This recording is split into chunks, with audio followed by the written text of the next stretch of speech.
دیندار، سب سے پہلے امام زمان نور مولانا شاہ کریم الحسینی حاضر امام کے مبارک نام پر صلوات پڑھیے۔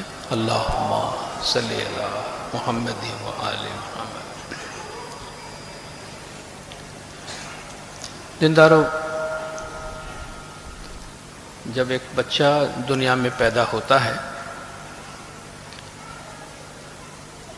تو اس پیدائش کے ساتھ ہی اس کے ماں باپ کے ساتھ اس کا ایک پرماننٹ رشتہ بنتا ہے جو پوری زندگی برقرار رہتا ہے۔ اس رشتے کے بارے میں بار بار اس بچے کو بتانا یا اس کے بارے میں سوال نہیں کیا جاتا، یعنی جس دن بچہ جنم لیتا ہے اس دن سے اس کا والد کون ہے، اس کی والدہ کون ہے، یہ ڈیسائیڈ ہو جاتا ہے۔ ایسا نہیں ہے کہ بھئی 5 سال کے بعد آپ پھر وہ سوال کریں کہ بھئی ان کو یاد دلانا چاہیے کہ ان کے والد کون ہے یا ان کی والدہ کون ہے، پھر 10 سال کے بعد ان کو یا ریمائنڈ کرانا چاہیے، یا یہ رشتہ ایسا نہیں کہ جو بار بار رینیو کرنا پڑے۔ اگر آپ کوئی مکان کرائے پہ لیتے ہیں تو شاید 11 مہینے کے بعد آپ اس مکان مالک کے ساتھ اپنے کانٹریکٹ کو رینیو کرتے ہیں۔ ماں باپ کے ساتھ آپ کا رشتہ رینیو نہیں ہوتا ہے۔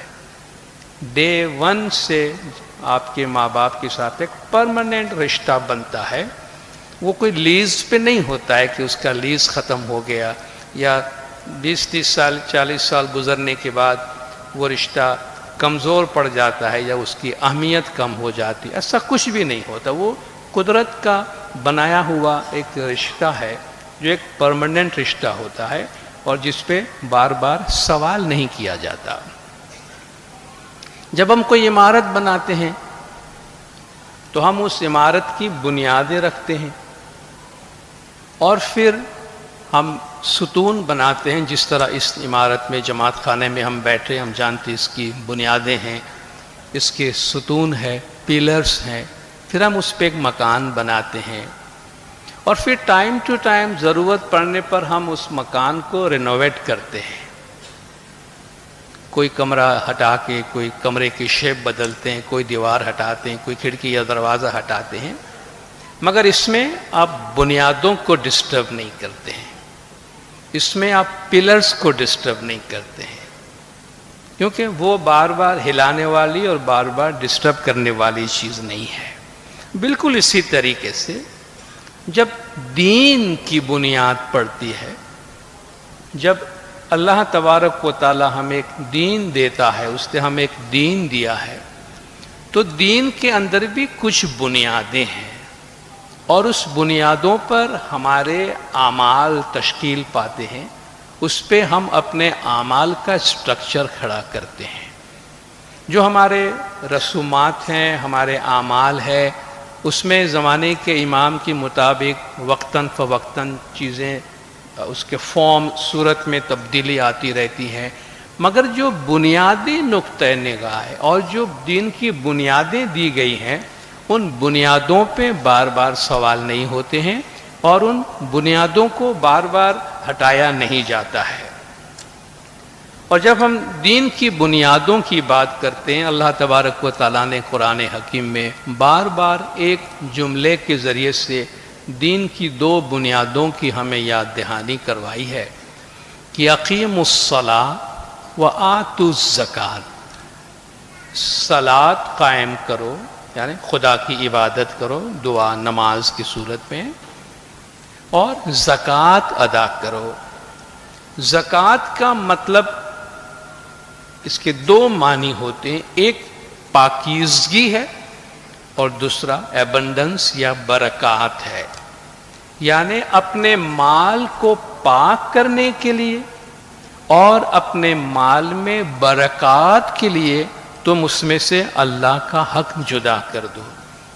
کسی بھی صورت میں تم اپنے مال میں سے اللہ کا حق جدا کرتے ہو وہ زکوٰۃ کے زمرے میں آتا ہے۔ قرآن حکیم میں زکوٰۃ کے علاوہ چند اور بھی الفاظ استعمال ہوئے ہیں جن میں ہمیں اپنے مال میں سے اللہ کا حق جدا کرنے کا حکم دیا گیا ہے، جن میں سے ایک خمس ہے۔ خمس کا مطلب ہے 5واں حصہ، یا جس کو ہم 20% کہیں یا 20% کہیں، وہ مال غنیمت میں سے ہے۔ وَاعْلَمُوا أَنَّمَا غَنِمْتُم مِّن شَيْءٍ فَأَنَّ لِلَّهِ خُمُسُهُ وَلِلرَّسُولِ وَلِذِي الْقُرْبَى وَالْيَتَامَى وَالْمَسَاكِينِ وَابْنِ السَّبِيلِ، جان لو کہ تمہیں جو مال غنیمت حاصل ہوتا ہے، اس وقت لڑائیاں ہوتی تھی اور مسلمانوں کو لڑائیوں میں مال غنیمت حاصل ہوتے تھے، تو مال غنیمت میں سے اللہ فرماتا ہے اس کا 5واں حصہ اللہ کا ہے، رسول کا ہے، رسول پاک کے قرابت داروں کا ہے، فقیروں کا ہے، مسکینوں کا ہے اور مسافروں کے واسطے ہے۔ یہ اس حکم کو خمس کہا جاتا ہے۔ اس کے علاوہ عشر کا حکم ہے جو فصل میں سے دی جاتی ہے۔ قرآن حکیم میں اللہ تعالیٰ کا حکم ہے کہ تم جب کھیتی میں جو کچھ بوتے ہو اس میں سے تمہیں اناج ملتا ہے، کراپس ملتا ہے، فصل حاصل کرتے ہو، تو جس دن تم اپنا فصل کاٹتے ہو اس میں سے تم اللہ کا حق دیا کرو۔ یہاں عشر کا پرسنٹیج نہیں بتایا گیا ہے، مگر رسول پاک صلی اللہ علیہ وآلہ وسلم نے ہمیں بتایا ہے کہ عشر یعنی کھیتی باڑی میں سے جب آپ کوئی چیز نکالتے ہیں تو اس میں سے 10واں حصہ 10% اللہ کی راہ میں دینا ہوتا ہے۔ اس کے علاوہ صدقات کا بھی حکم دیا گیا ہے۔ خذ من اموالہم صدقۃ، رسول پاک صلی اللہ علیہ وآلہ وسلم کو اللہ تعالیٰ کا فرمان ہے آپ ان کے مال میں سے صدقات لے لیجئے۔ جب یہ لوگ آپ کو زکوٰۃ یا کسی بھی صورت میں کچھ آفر کرتے ہیں تو آپ لے لیجئے۔ تطہرہم وتزکیہم بہا، اس کے ذریعے سے آپ ان کو پاک کر دیجئے اور آپ ان کے مال میں برکات دیجئے۔ یعنی جو زکوٰۃ ادا کرتا ہے، یعنی اللہ کا مال اپنے مال میں سے نکالتا ہے، وہ شخص اپنی پاکیزگی کے واسطے کرتا ہے، اس کا مال پاک ہوتا ہے، اس کے مال میں برکات ہوتی ہے۔ تو طاہرہم وتزکیہم بہا وصلی علیہم، اور آپ ان کو دعا و برکات دیجئے، آپ ان کو دعا آسیس دیجئے۔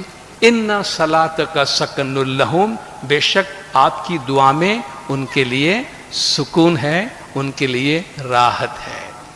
صلاۃ اور زکوٰۃ کا ذکر قرآن حکیم میں بار بار آیا ہے، اور حضور پاک صلی اللہ علیہ وآلہ وسلم کا ارشاد ہے کہ لا صلاۃ لمن لا یؤتی الزکوٰۃ، جو اللہ کا حق ادا نہیں کرتا ہے اپنے مال میں سے، اس کی صلاۃ بھی قبول نہیں ہوتی ہے۔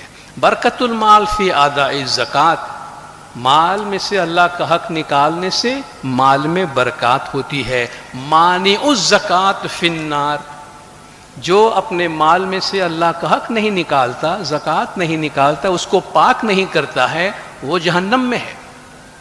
مطلب یہ ہے کہ اگر وہ مال میں سے اللہ کا حصہ نکال کے اس کو پاک نہیں کیا جاتا تو چاہے کتنا بھی مال اس کے پاس ہو، اس میں اس کو کوئی راحت، خوشی، سکون، اطمینان حاصل نہیں ہوتا ہے۔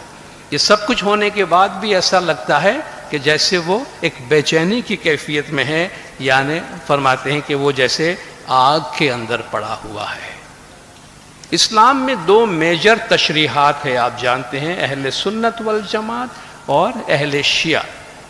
اہل شیعہ کی تشریح کے مطابق قرآن حکیم کے جو بھی احکامات ہیں اور اعمال ہیں، ان کی تشریح ہر زمانے میں زمانے کے امام کرتے ہیں، یعنی قرآن کی تشریح زمانے کے امام حالات کے مطابق کر کے اپنے مریدوں کو ان پر عمل کرواتے ہیں۔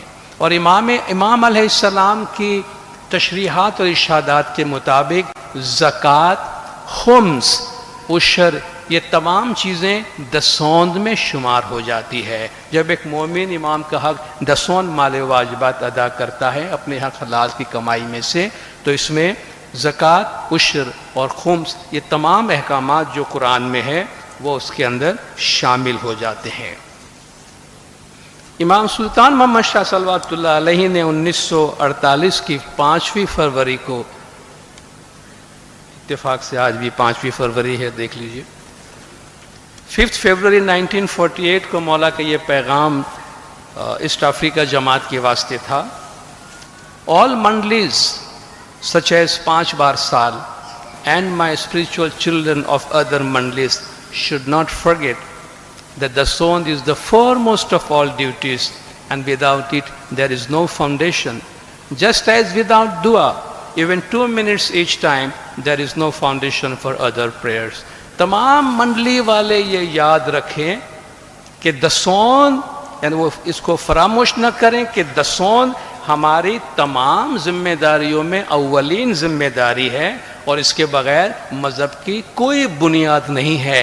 جیسے کہ دعا کے بغیر بھلے 2 منٹ کے لیے بھی آپ پڑھتے ہیں، جس طرح دعا کے بغیر مذہب کی کوئی بنیاد نہیں ہے، اسی طرح دسون کے بغیر مذہب کی کوئی بنیاد نہیں ہے. بالکل قرآن کی اسی آیت کے مطابق اقیموا الصلاۃ وآتوا الزکوٰۃ، یعنی صلاۃ قائم کرو اور زکوٰۃ ادا کرو. حضرت امام مستنصر باللہ علیہ الصلوۃ والسلام پیر پندیات جوان مردی میں آپ کا یہ کلام جو ہے وہ مندرج ہے. مولا فرماتے ہیں کہ حقیقی مومن وہی ہے جو اپنے مال یعنی آمدنی سے 10واں حصہ جو امام حاضر کا حق ہے صدق دل سے اور مکمل طور پر جدا کرتا ہے اور اپنے امام زمان کے حوالے کر دیتا ہے، اس اصول سے کہ وہ اپنی ان تمام منفعتوں یعنی اپنے تمام نفع اور آمدنیوں کے جو اسے حاصل ہوا کرتی ہیں 10 حصے کرتا ہے، اور اپنے اس رزق اور روزی کے بھی جو اللہ تعالیٰ اپنے بندوں کو عطا فرماتا ہے، اور ان 10 میں سے 1 حصہ امام کی ملکیت ہے جس کو حقیقی مومن جدا کر دیتا ہے، اور اس حصے کو حضرت مولانا شاہ مردان مرتضی علی علیہ السلام کے حضور میں جو حی و حاضر ہیں بلا کم و کاست پہنچا دیتا ہے. حقیقی مومن وہی ہے جو اپنے تمام کاروبار، تجارت اور آمدنی و منافع کو حساب کر کے 10 یعنی 10واں حصہ مال واجبات کے طور پر اپنے امام وقت کے حضور میں پہنچا دیتا ہے، اور اگر پاک اعتقاد، سچائی اور کامل طور پر پہنچا دے تو اس کو دنیا میں فیض و برکت اور آخرت میں سعادت حاصل ہوگی. ہمیں اس بات کا حکم دیا گیا ہے کہ ہم جو مال کماتے ہیں اس کو 2 مرحلوں سے گزارنا چاہیے. پہلا مرحلہ یہ کہ ہماری کمائی حق حلال کی ہو، اور دوسرا مرحلہ یہ ہے کہ اس میں سے امام کا حق 10 مال واجبات نکال کر اس کو پاک و پاکیزہ کیا جا سکے. قرآن حکیم میں اللہ تبارک و تعالیٰ کا ارشاد ہے کہ قُلْ لَا يَسْتَوِي الْخَبِيثُ وَالطَّيِّبُ، انہیں کہہ دو کہ جو ناپاک ہے اور جو پاک ہے یہ دونوں ایک جیسے نہیں ہیں. وَلَوْ أَعْجَبَكَ كَثْرَةُ الْخَبِيثِ، اور خواہ ناپاک چیزیں آپ کو اس کی کثرت کی وجہ سے کتنی بھی اچھی کیوں نہ لگتی ہو. آج کے کانٹیکسٹ میں ہم بات کریں، حلال کی کمائی کرنا، ایمانداری کی کمائی کرنا لوگوں کو بڑا مشکل نظر آتا ہے، اور وہ سمجھتے ہیں کہ ذرا ادھر ادھر ہم کر لیں تو بہت زیادہ پیسہ ہمیں ہاتھ میں آ سکتا ہے. اگر ہم اپنے ایمان پہ کمپرومائز کر لیں، دیانتداری پہ سودے بازی کر لیں تو پھر تو پیسہ ہی پیسہ ہے. اللہ فرماتا ہے اگر ناپاک کی کثرت، ناپاکی کی زیادتی تمہیں اچھی بھی لگتی ہو تو بھی یاد رکھنا کہ پاک اور ناپاک ایک جیسی نہیں ہے، ناپاکی اور پاکیزگی ایک جیسی نہیں ہے. فاتقوا اللہ یا اولی الالباب لعلکم تفلحون، اے عقل مندو اللہ سے ڈرنا.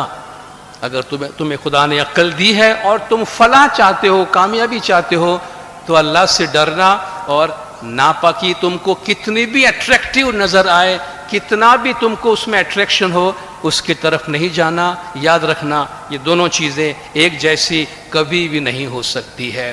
وَكُلُوا مِمَّا رَزَقَكُمُ اللَّهُ حَلَالًا طیباً، اور اللہ نے جو بھی رزق تم کو دیا ہے اس میں سے حلال اور پاک، اس میں سے پہلے تو کمائی حلال کی ہو۔ مولا نے فرمایا کہ ہم چاہتے ہیں کہ آپ جانیں کہ ہماری جو دنیا، آپ لوگوں کی دنیاوی زندگی ہے وہ آپ کی روحانی زندگی اور ہمارے طریقے کے اخلاقی تعلیم کے اندر ہونا چاہیے۔ یعنی ہم جو دنیاوی زندگی گزارتے ہیں وہ بھی ہمارے مذہب اور ہمارے اخلاقی تعلیم کے دائرے کے اندر ہونا چاہیے۔ اس لیے مولا نے فرمایا آپ سیدھے رہیں، سچے رہیں، برے عادتوں سے دور رہیں، and earn your living honestly، یعنی اپنی روزی ایمانداری سے کمائیں، اپنی روزی ایمانداری سے کمائیں۔ مولا فرماتے ہیں ہم چاہتے ہیں آپ ہمارے طریقے پہ عمل کریں، مگر اس کا مطلب صرف جماعت خانے کی حاضری ہی نہیں ہے، بلکہ ہمارے طریقے کے اخلاقی ضابطے پر باقاعدگی کے ساتھ اور سختی سے عمل کرنا ہے۔ ہمارے طریقے کے اخلاقی ضابطے پر، صرف جماعت خانے کی حاضری میں نہیں، طریقہ کیا کہتا ہے، کیا اچھا ہے کیا برا ہے، اس ضابطے کے اندر آپ سختی سے عمل کریں، ریگولرلی، باقاعدگی سے اس پہ عمل کریں۔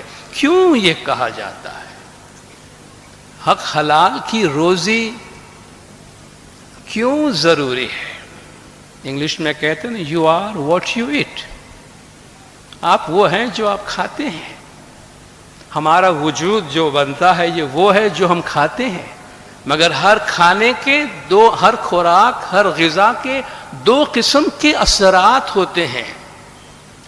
ایک اس کا ظاہری اثر ہوتا ہے، آپ تندرستی والا کھانا کھاتے ہیں، آپ کی باڈی اچھی بنتی ہے، آپ صحت مند رہتے ہیں، مگر اس کی ایک روحانی اثرات ہے کہ وہ روزی آپ نے کیسے کمائی ہے، اس خوراک کو کس طرح تیار کیا گیا ہے۔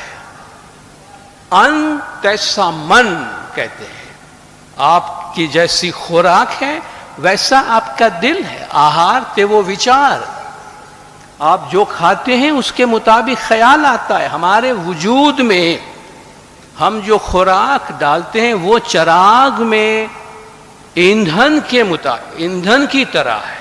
جب آپ ایک لیمپ جلاتے ہیں، چراغ جلاتے ہیں، اس میں آپ کو فیول ڈالنا پڑتا ہے، تیل، مٹی کا تیل ڈالنا پڑتا ہے جو اس چراغ کو روشن کرے۔ اگر آپ اس میں پیور تیل ڈالیں گے تو بہت اچھی روشنی ہوگی، لیکن اگر آپ اس میں ملاوٹ والا آئل ڈالیں گے، مٹی ڈالیں گے، پانی ڈالیں گے تو روشنی نہیں ہوگی، پھر اندھیرا پیدا ہوگا، ڈارکنیس پیدا ہوگا۔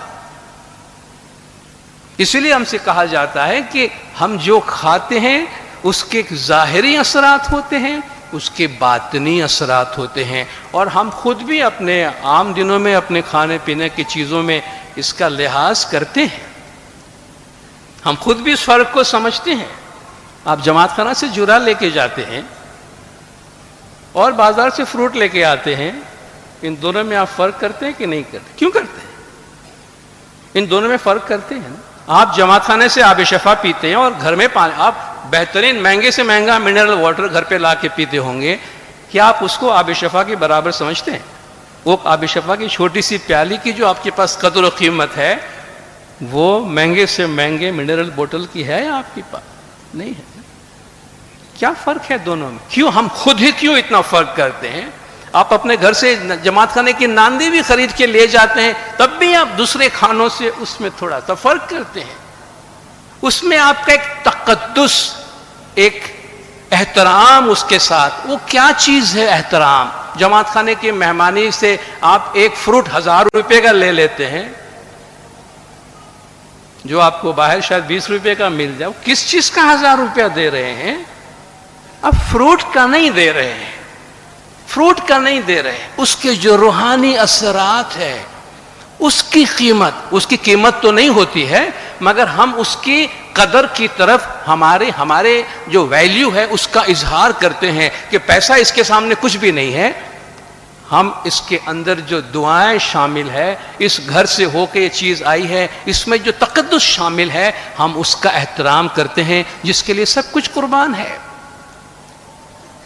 تو یہ بہت امپورٹنٹ ہے کہ ہم کون سا لقمہ منہ میں ڈالتے ہیں، لقمے سے لقمان بنتا ہے کہتے ہیں. لقمہ کا اتنا خیال کرنا چاہیے. کوئی بھی لقمہ اپنے منہ میں ڈالے یا اپنی اولاد کے منہ میں ڈالے، دو سوال ضرور پوچھیں: ایمانداری کی کمائی کا ہے یا نہیں، اور پاک کیا ہوا ہے کہ نہیں، امام کا حق 10 مال واجبات نکالا ہے کہ نہیں.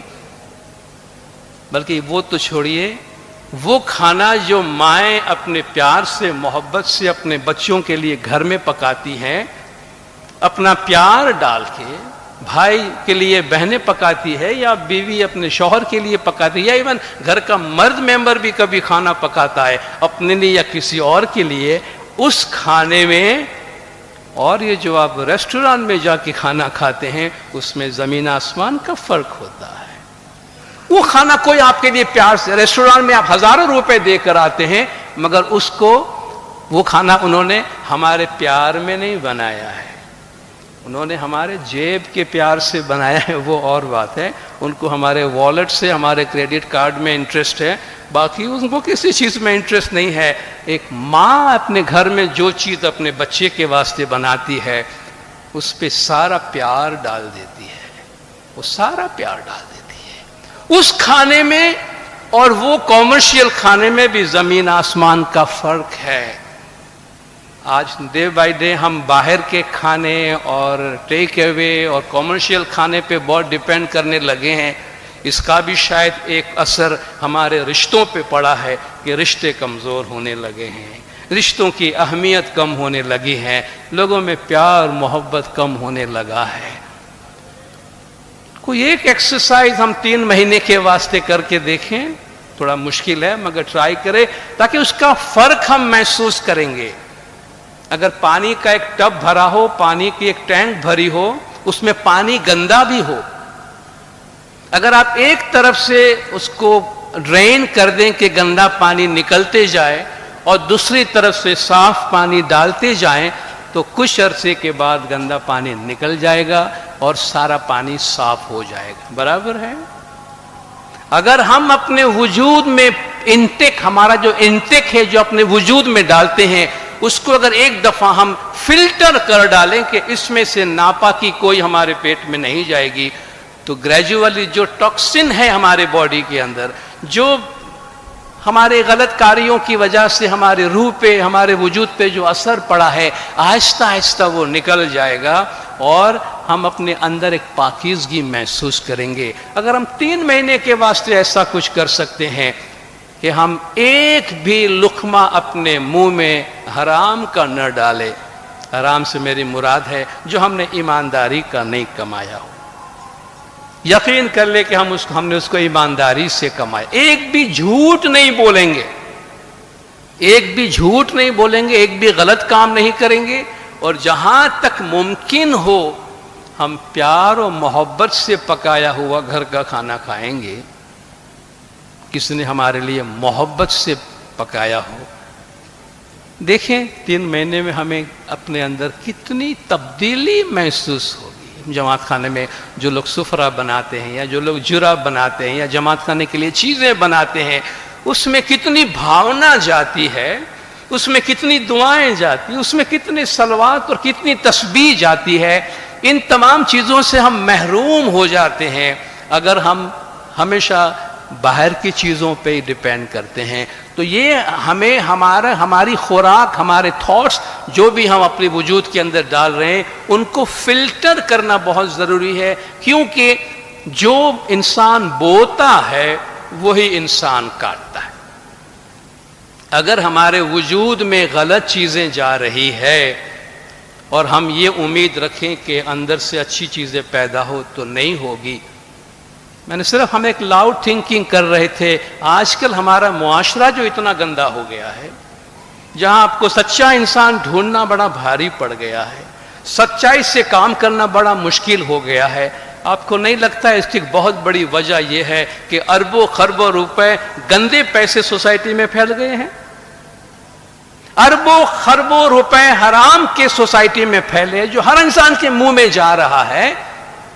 اب ایک زمین پہ جا کے آپ کانٹے اور کانٹے بو رہے ہیں اور انتظار میں بیٹھے ہیں، جی اس میں سے فلاور نکل آئے ہمارے لیے، اس میں سے پھول نکل آئے. تو پھول کہاں سے آئیں گے بھائی؟ آپ جو بوئیں گے وہی تو نکلے گا. زمین کبھی جھوٹ نہیں بولتی ہے. زمین کو آپ انفلوئنس نہیں کر سکتے ہیں, زمین کو پہ آپ دباؤ نہیں ڈال سکتے ہیں. گندم از گندم بروید جو ز جو, آپ گندم بوئیں گے تو گندم دے گی, جو بوئیں گے تو جو دے گی. از مکافات عمل غافل مشو, اعمال کے بدلے سے کبھی غافل نہیں ہونا. گندم بوگے تو گندم نکلے گا, جو بوگے تو جو نکلے گا. جو ہم بوئیں گے وہ نکلے گا. کانٹا بوئیں گے تو کانٹا نکلے گا, ایمانداری بوئیں گے تو ایمانداری نکلے گی. اگر ہم نے گندگی ڈالی ہے تو گندگی نکلے گی. آئینہ بھی کبھی ہم سے جھوٹ نہیں بولتا ہے, زمین کبھی ہم سے زمین بڑی سچی ہے.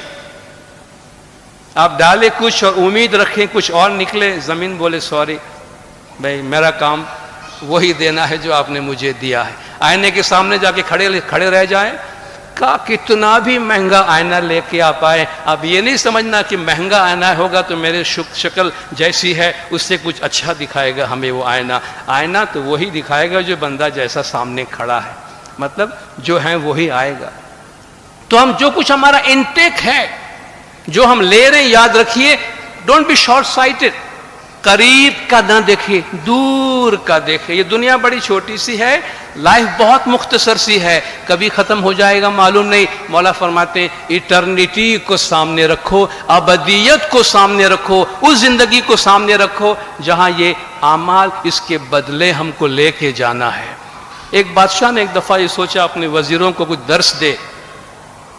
چھوٹی چھوٹی مثال ہوتی ہے مگر پیغام بڑا پاورفل ہوتا ہے.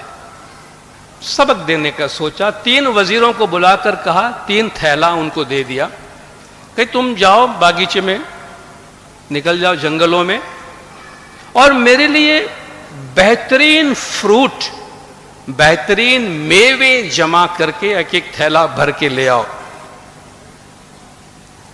بولے آج بادشاہ کو کیا ہو گیا, اس کے پاس فروٹ کی کون سی کمی ہے جو ہمیں اس کام میں لگا دیا. لیکن بادشاہ سلامت کا حکم ہے, تینوں نکل پڑے. ایک نے سوچا کہ بھئی بادشاہ سلامت کے پاس ویسے کون سے فروٹ کی کمی ہے, اور اس کے پاس کون سا ایسا ٹائم ہے کہ وہ ہمارا تھیلا چیک کرے گا. اس کے پاس کون سی ایسی فرصت ہے, وہ تھیلے کا سائز دیکھ کے سمجھ جائے گا ہم نے کیا جمع کیا. تو اس کے ہاتھ میں جو بھی گھاس پھوس آیا, بولے تھیلا بھرنا مقصد ہے, گھاس پھوس جو بھی ڈنڈی ونڈی ہاتھ میں آئے اٹھا کے اس نے جلدی سے اپنا تھیلا بھر لیا. بادشاہ کو دور سے دکھانا ہے, جی بھر کے لے آیا. دوسرے نے کہا بھی بادشاہ کو دیکھنے کی کہاں فرصت ہے, وہ کہاں, اس کو کھانے کی بھی کہاں اتنی ضرورت ہے, اس کے پاس سب کچھ ہے. اب وہ تھوڑی ایک ایک فروٹ کو نکال کے دیکھ رہا ہے کہ وہ پکا ہوا ہے یا گلا سڑا ہے یا اچھا ہے یا برا ہے. انہوں نے کچھ ڈفرینشیٹ نہیں کیا, جو بھی ہاتھ میں آیا, لیکن فروٹ جمع کیا. کچھ اچھے تھے, کچھ گندے تھے, کچھ سڑے ہوئے تھے, جمع کر لیا اس کو. تیسرا وزیر جو تھا اس کے دماغ میں بادشاہ کا ایک ہی جملہ تھا کہ میرے لیے بہترین فروٹ لے کر آؤ. اس نے تھوڑا ٹائم لگایا, تھوڑی محنت کی, گھومتا رہا, بہترین جو اس کو ملا اس کو چننے کے لیے اس نے ٹائم لگایا. کہ بادشاہ نے کہا بہترین لے کے آؤ, میں اس کا تابعدار غلام ہوں, میرا کام ہے وہ کھائے نہ کھائے, پسند آئے نہ آئے دوسری بات ہے, لیکن میرا فرض یہ ہے کہ بادشاہ نے مجھ سے بہترین مانگا ہے کہ جو گھر ہوئے بھائی وسط پیاری سو نام صاحب جی کو دیجئے. تمہارے گھر میں جو پیارے میں پیاری چیز ہے وہ مجھے دے دو. لن تنالوا البر حتی تنفقوا مما تحبون, تم اس وقت تک نیکی کو نہیں پہنچو گے جب تک اپنے پیارے میں پیاری چیز خدا کی راہ میں خرچ نہ کرو. کہ میرا کام ہے بہترین سمیٹ کے لے جانا, اور وہ بہترین سمیٹ کے لے گیا. اور واقعی بادشاہ نے دور سے دیکھا, کسی کا بھی تھیلا اس نے کھول کے نہیں دیکھا, کسی کو بھی یہ نہیں کہا کہ بھئی تم اپنا تھیلا کھول کے دکھاؤ تم نے کیا جمع کیا ہے. لیکن بادشاہ نے سامنے ایک چھوٹا سا کام اور دے دیا کہ بھئی ان تینوں کو جو ہے 1 ہفتے کے واسطے جیل کے ایک ایک کوٹھڑی میں بند کر دو. ان کو وہی کچھ کھانا ہے جو انہوں نے اپنے تھیلے میں جمع کیا ہے. ان کو کھانا پینا نہیں دینا, چونکہ یہ بڑے اچھے فروٹس لے کر آئے ہیں میرے نام پہ, تو یہ 7 دن کھانے کے لیے میں ان کو دیتا ہوں، یہ اسی پہ بھلے مزے کرے، ان کو 7 دن کوئی اور کھانا نہیں دینا۔ آپ سمجھ سکتے ہیں کہ ان تینوں میں سے کس کا کیا حال ہوا ہوگا؟ وہ جس نے بادشاہ کی محبت میں بہترین فروٹ جمع کیا ہے، وہ خوشی خوشی چونکہ اپنا ہی کمایا ہوا وہ کھا رہا ہے، بھلے بادشاہ کے نام پر، لیکن ایونچولی وہ خود کے لیے ہی کرتا ہے۔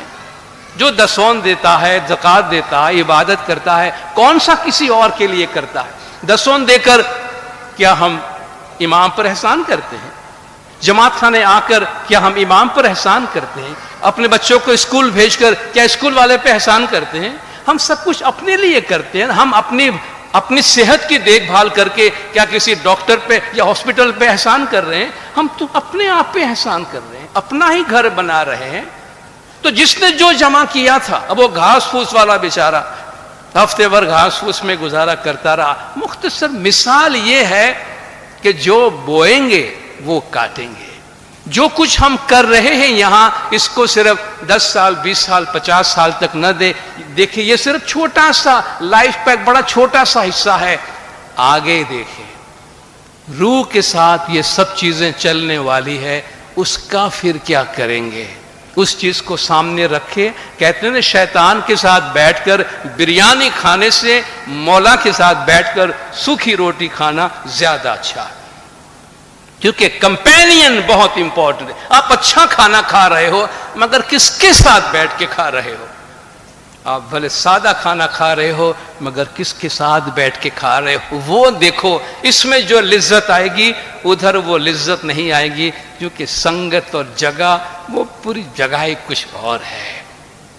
تو اپنے آپ سے یہ سوال ضرور کریں کہ ہم کس قسم کی چیز کما رہے ہیں اور کیا چیز ہم امام کے حوالے کر رہے ہیں، جس سے ہم اپنے وجود کو، اپنے باطن کو تیار کریں گے۔ قرآن حکیم میں فرمایا گیا حضور پاک صلی اللہ علیہ وآلہ وسلم کو زندگی کیسی گزاری جائے؟ قل ان صلاتی و نسوکی و محیای و مماتی للہ رب العالمین، کہہ دو کہ میری عبادت، میری نماز، میرے سارے مراسم عبودیت، میرا جینا، میرا مرنا، میری زندگی، میری موت سب خدا کے لیے ہے۔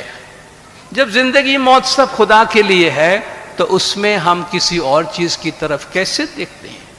جو اپنی زندگی امام کو ڈیڈیکیٹ کر کے گزارتا ہے تو اسے کچھ اور چیز دیکھنے کی کوئی ضرورت نہیں ہے۔ گنانوں میں ہمیں بڑے واضح طور پر بتایا گیا، ہندوستان کی ٹریڈیشن کے اندر ہم 10% امام کا حق اور 2.5% پیر کا حق، اس طرح ہم 12.5% دیتے ہیں کہ دسون 10ویں پاتی کہیے، ایچھے نرجن آہار کہ دسون 10واں حصہ ہے جو امام کا حق ہے۔ 40 گر مکھے آلیے پیری مریدینو ایچھے وہوار، 40واں حصہ یعنی 2.5% آپ پیر کو دو، کیونکہ یہ پیری اور مریدی کے رشتے میں مرید جو ہے وہ پیر کے حوالے کرتے ہیں، مگر آج یہ پیر کا حق اور امام کا حق دونوں ملا کر 12.5% ہندوستان کے مرید زمانے کے امام کے حضور میں پیش کرتے ہیں۔ دسون وینا دین نہ جانو پھل سو ہی نہ پھلے، موڑ سکا تینا پھل سروے سوکا نے سوکا تے ڈارو ای ڈار۔ دسون کے بغیر دین نہیں ہے، بنیاد نہیں ہے۔ اگر جڑیں سوکھی ہے تو شاخیں تنا سب سکا ہوا ہوگا۔ دسون نہ دیدی کریا کی دی ستی ہوا اپار، دسون کارن اونچو نہیں چڑھیو تینے آوی دیدار نی کھوٹ، کہ دسون نہیں دی ہے باقی سب کچھ تم کر رہے ہو، فرماتے ہیں خامی رہ جائے گی اور کمی رہ جائے گی، امام کے دیدار سے دور رہ جاؤ گے۔ جو دسون ادا کرتا ہے، زکوٰۃ، امام اپنے مال کو پاک و پاکیزہ کرتا ہے زکوٰۃ کی صورت میں امام کا حق نکال کر، فرمایا گیا اس میں برکات ہے۔ اور برکت کا مطلب بس کوئی ہر چیز دنیاوی مال و متاع ہماری بہت بڑھ جائے، صرف وہی برکت نہیں ہے۔ برکت یہ ہے کہ تھوڑا بھی ہوگا مگر اس میں ہمیں بہت زیادہ خوشی ملے گی، بہت زیادہ سکون ملے گا۔ اور جس میں سے برکت چلی جاتی ہے وہ کتنا بھی زیادہ ہو تو بوجھ لگتا ہے۔ پیسے کے بڑے بڑے تھیلے کندھے پہ اٹھا کے یہاں سے وہاں کرنے کی اگر ہماری ذمہ داری ہو تو وہ تو مزدوری ہوئی نا۔ آپ پیسے کا بوجھ اٹھاتے ہیں یا سبزی کا بوجھ اٹھاتے ہیں، بات تو وہی ہے، مزدوری ہی ہے نا. ایسا تو نہیں ہے کہ پیسے کے تھیلے اٹھانے میں مجھے کچھ زیادہ خوشی ہو رہی ہے، وہ تو مزدوری ہی مزدوری ہے. اگر اس کو پاک و پاکیزہ نہیں کیا گیا ہے تو وہ ایک بوجھ بن جاتا ہے، اور بجائے دل میں خوشی پہنچانے کے وہ انسان کے دل میں اور رنج اور بہت زیادہ ایک جلن اور آتش قسم کی چیز جو ہے وہ ان کے اندر پیدا ہو جاتی ہے. کچھ لوگ سوال کرتے ہیں کہ بھئی ایک اچھا انسان جو دسون بھی برابر دیتا ہے پھر وہ دکھی کیوں ہوتا ہے، اس کو نقصان کیوں ہوتا ہے؟ ہوتا ہے، ایسا نہیں ہے کہ بھئی نہیں ہوتا. ہم کوئی میجک اور جادو کی بات نہیں کرتے، عقل کی بات کرتے ہیں. ہمیں انکریج کیا گیا ہے کہ بھئی جو دسون دیتا ہے ان کے مال میں برکات ہوتی ہے. تینے اگن نہ باڑے، پون نہ ڈوڑے، پانی نہ بوڑے، راجا بھی دنڈ نہ دیجیے. وہ ہر قسم کی تکلیف سے آزاد رہتا ہے. مگر اس کے باوجود ہم دیکھتے ہیں اچھا نیک انسان، دسوندی انسان، اس کو بھی مال میں نقصان ہوتا ہے. تو کہتے ہیں بھئی دسون تو گارنٹی ہے کہ ہم کو نقصان نہیں ہوگا.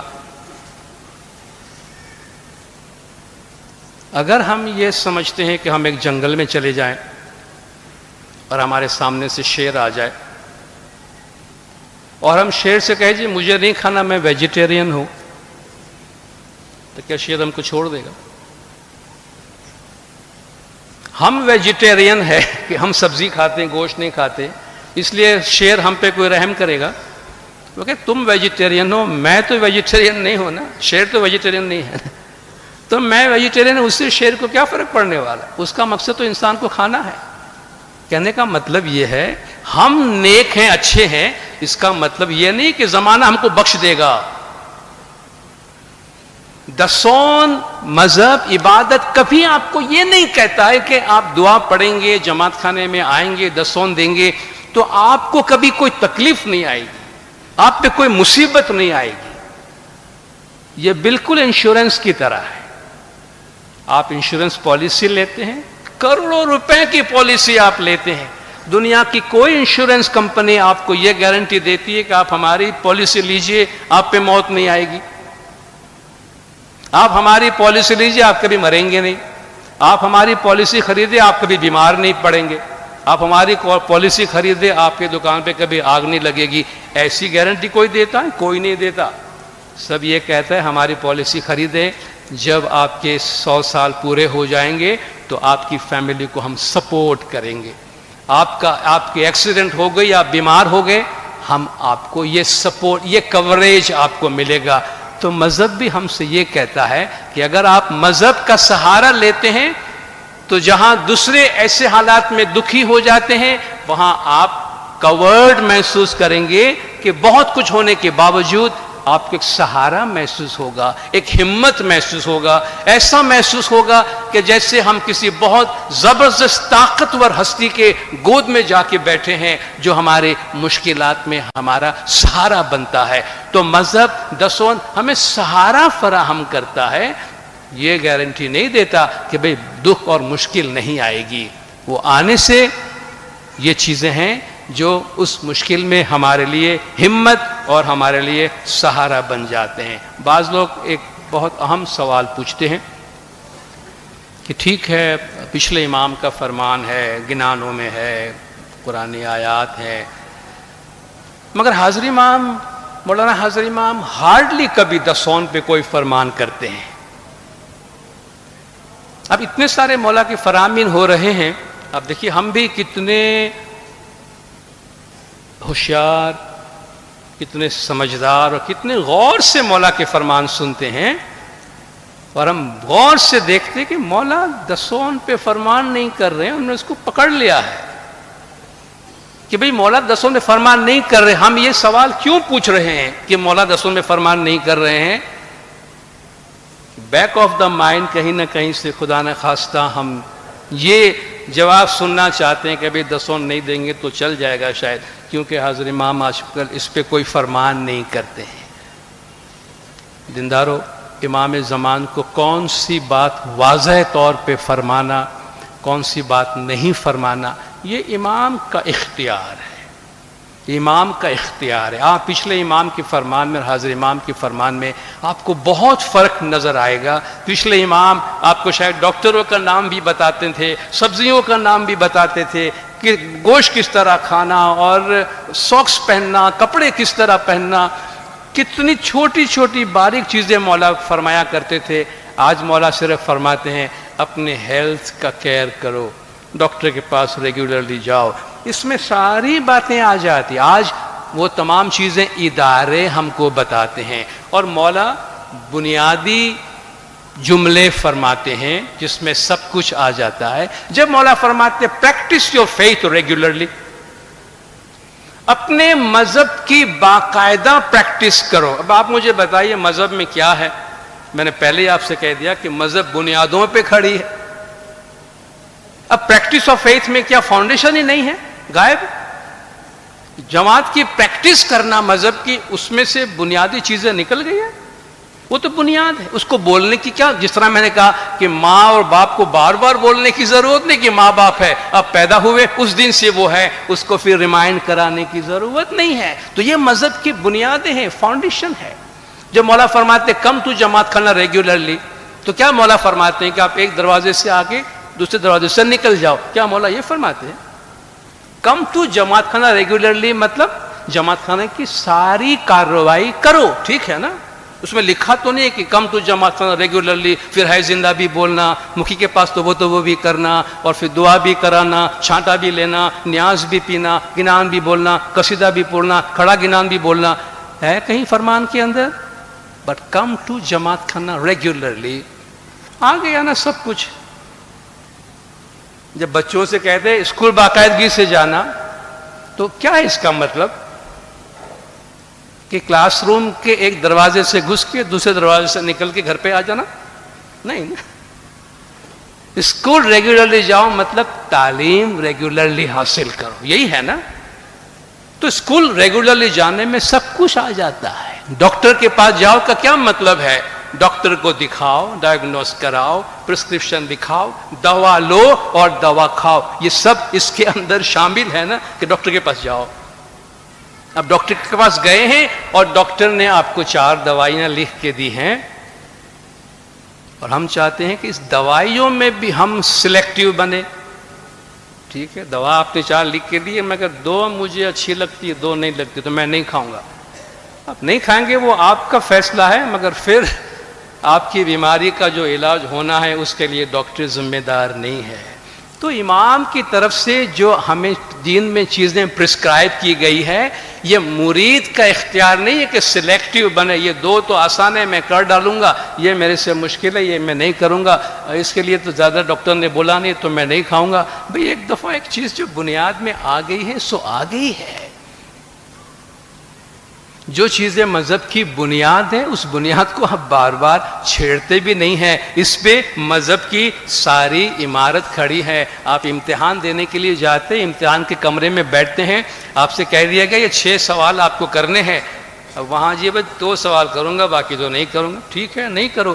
آپ پھر امتحان میں کامیاب نہیں ہوں گے, آپ کا سلیکشن نہیں ہوگا اگر آپ اپنی مرضی سے پیپر دینا چاہتے ہیں. تو دین کے کچھ ڈسپلن ہے, اور اس ڈسپلن کو فالو کرنے کے لیے مرید اپنی بیعت زمانے کے امام کو دیتا ہے کہ یا مولا آپ نے جو دین دیا ہے ہم اس کو ایز اٹ از قبول فرماتے ہیں. اور مولا فرماتے ہیں جب آپ نے ہمیں اپنا قول دیا ہے, ہم بھی آپ کو قول دیتے ہیں کہ دوسری دنیا میں ہم آپ کا ہاتھ تھامیں گے اور ہم آپ کا ہاتھ کبھی نہیں چھوڑیں گے. تو جب ہم دسون آفر کرتے ہیں, ہم اپنی ذات کے لیے کرتے ہیں, ہم اپنے آپ کو امپروو کرتے ہیں, اور اس کے ذریعے سے ہم اپنے آپ کو ترقی دیتے ہیں. اس لیے جہاں تک ممکن ہو ہماری یہ پوری کوشش ہونی چاہیے کہ دسون کے معاملے میں ہم کبھی کوئی کمپرومائز نہ کریں, کبھی کوئی سودے بازی نہ کریں.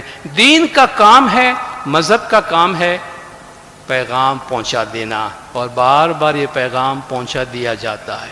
مگر یہ مریدوں کی اپنی ذات پر ہے کہ وہ ان پیغامات کو کس طرح سمجھتا ہے اور ان پر کس طریقے سے عمل کرتا ہے.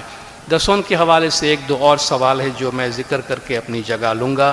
کہ دسون بھول چک اگر ہو گئی ہے ہم سے، ہمیں لگتا ہے، اور جس طرح ہم چاند رات کو چھانٹا لیتے عام طور پر، تو یہ ہماری نیت ہوتی ہے کہ دسون میں ہم سے کوئی بھی بھول چک ہو تو ہم جب چھانٹا لیتے ہیں تو اپنی بھول چک کی معافی مانگ لیتے ہیں. کسی نے جان بوجھ کے دسون نہیں دیا ہے تو یہ اس پر زمانے کے امام کی طرف سے اس کا ایک قرض ہے جو اس کو امام کو دینا تھا، جو اس نے نہیں دیا ہے، جو اس کو بہرحال امام کا حق جو ہے وہ پہنچا دینا چاہیے. دسون نیٹ آمدنی میں سے ہوتی ہے، یعنی اگر ہم سیلری ملتی ہے تو ٹیکس نکالنے کے بعد اس میں سے دسون دے. اگر ہمارا کاروبار ہے تو کاروبار کے متعلق جتنے اخراجات ہیں، دکان کا کرایہ ہے، دکان کی الیکٹریسٹی کے بل ہے، دکان کا ٹرانسپورٹ ہے، دکان میں دوسرے ملازم کام کرتے ہیں، یہ سارے اخراجات انکم ٹیکس مائنس کرنے کے بعد جو نیٹ انکم آپ کے پاس رہتی ہے آپ اس میں سے دسون ادا کرتے ہیں. ہمارے ہر ذریعہ آمدنی میں سے ہمیں دسون ادا کرنا ہے. سیلری ہے، کاروبار ہے، ہماری پراپرٹی ہے، اس کا کرایہ آ رہا ہے، کہیں سے ہمارا ڈپازٹ پڑی ہوئی ہے، اس پہ ہمیں انٹرسٹ آ رہا ہے، ان سب پر سے دسون دینا لازمی ہے. ماں باپ اگر دسون نکال کر اپنی کمائی میں سے دسون نکال کر اولاد کو دیتے ہیں تو اولاد کو پھر دسون دینے کی ضرورت نہیں ہے. اولاد اگر اپنی کمائی سے دسون نکال کے ماں باپ کو دیتے ہیں تو پھر ان کو پھر سے اس میں سے دسون نکالنے کی ضرورت نہیں ہے، کیونکہ اولاد کا ماں باپ پر اور ماں باپ کا اولاد پر حق پہنچتا ہے، اور ایک ہی آمدنی سے امام مریدوں سے کبھی 2 دفعہ دسون وصول نہیں کرتے ہیں.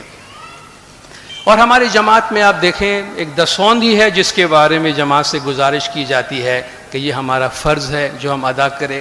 باقی مرید جو بھی آفر کرتا ہے وہ مرید اپنی مرضی سے کرتا ہے، اس پہ کوئی زبردستی نہیں ہے، اس پہ کوئی دباؤ نہیں ہے. وہ ایک مہمانی ہے، وہ ایک آفرنگ ہے. جو مولا کے گھر میں وہ آتا ہے تو وہ چاہتا ہے میں خالی ہاتھ نہ جاؤ، کوئی بھی برکت وہ دعا کرانے کی صورت میں، نیاز کی صورت میں، چھانٹے کی صورت میں حاصل کرتا ہے تو نذرانہ اپنی طرف سے وہ ضرور پیش کرتا ہے. باقی اس کے علاوہ دسون کے بارے میں کوئی بھی الجھن ہو تو بہتر ہے کہ ہم اس کو پوچھ لیں اور اس کا خلاصہ حاصل کر لیں.